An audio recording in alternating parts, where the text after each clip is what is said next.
All right, hey everyone. So I want to hop right into it. In this video, we're going to talk through single pot cooking made easy. A lot of times when you have a busy schedule and you want to batch prep your meals, one of the easiest ways to do that is to just throw everything in a pot. So that could be if you're making a curry, if you're making a stew, a soup, anything that you can make in batch.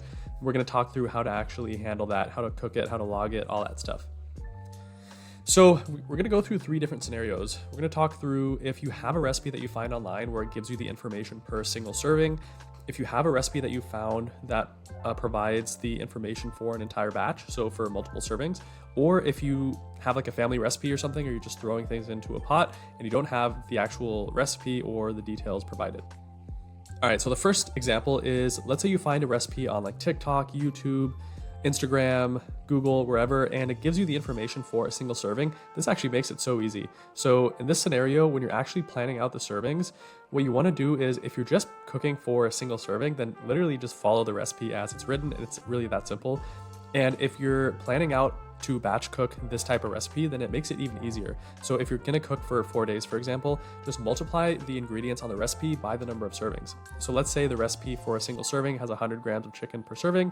You would just put 400 grams of chicken in the pot for 4 days, and you would repeat for all the ingredients. So make sure you weigh everything before you actually throw it in the pot, but just repeat for all the ingredients and you'll be good to go. And another thing is using meal prep containers. So this is such a simple thing, and it really helps to ensure that each portion is going to be a similar size. It'll help to avoid overeating because you're not going to feel like you have to reach back into the pot to get more food. You're going to know exactly how much you've broken out each meal into. And one thing to note is you don't have to reweigh the portions after it's been cooked. So let's say you already weighed everything out before you throw it into the pot, then you've already done the work, and over the course of 4 days you're going to eat exactly the amount of food that you weighed, so you don't have to reweigh it.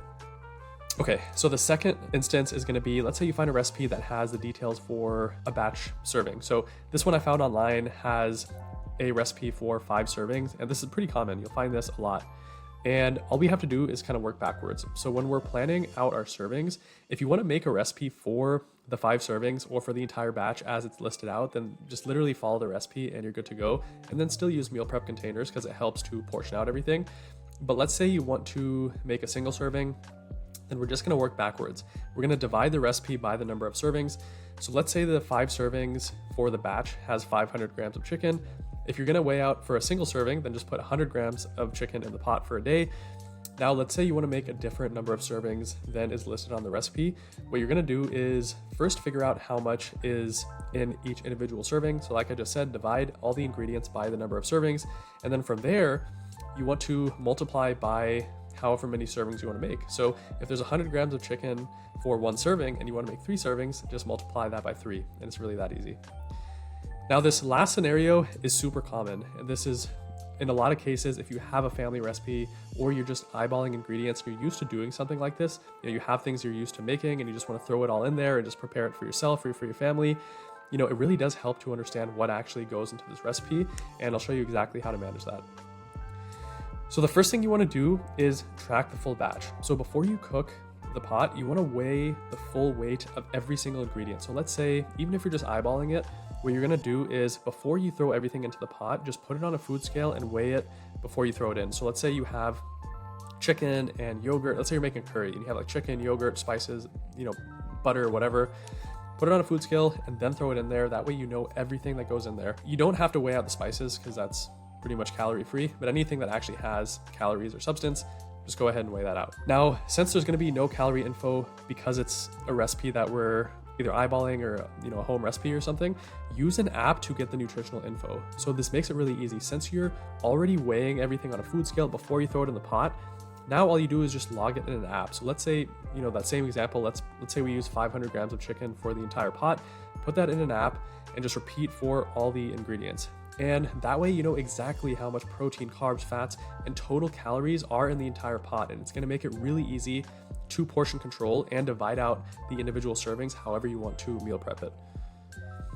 And so similarly here, when we're planning out the servings, now that we know the total calories for the whole pot, we can figure out how many servings we want to break it out into. So let's say you're making a pot of curry that comes out to 1,000 calories, okay?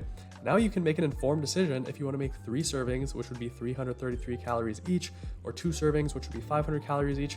However you want to break it up, now we can actually make a smart decision. And in order to track an individual serving from this for the week, what you would do is in your app, you're going to divide the total batch by the number of servings and then log it. So if the entire batch has 500 grams of chicken and you make it for 5 days, you're going to log 100 grams of chicken and you're going to repeat that for all the ingredients. And then you can save it in your app as a meal. You know, my Fertivity app that all my clients use and similar apps like MyFitnessPal, stuff like that, you can actually save these meals and just copy and paste them every single day. So it really is a one-time process for a new meal, and it helps a lot to understand how much is actually going into your food, and it really helps to make informed decisions on making different changes. So let's say you figure out, you're like, oh shoot, this has a lot more calories than I thought. Then you can be like, okay, maybe instead of using super fatty beef, I can maybe swap for a leaner beef, maybe reduce the calories a little bit.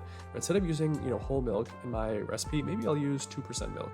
So it really helps to make informed decisions and keep you on track with your goals. Now, the last thing I want to talk through is, but why? Some people might think, why even bother with this extra work? And honestly, these same people might not make the same rate of progress. And that's for one simple reason.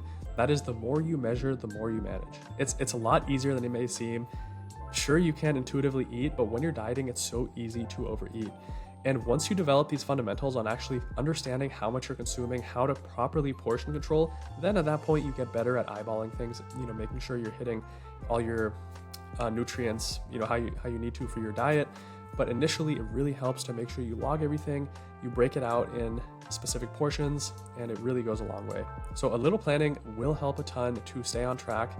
This way you can still eat the food you enjoy while having portion control, but this is only if you're serious about improving your habits and transforming your health. So I never have the philosophy of demonizing certain foods, especially if you put practices like this in a place where you control your portions, you make sure you actually know what you're consuming. You can still eat the foods you love while making informed decisions along the way and still hitting your health and fitness goals. So I hope you got some value out of this, and we'll see you in the next video.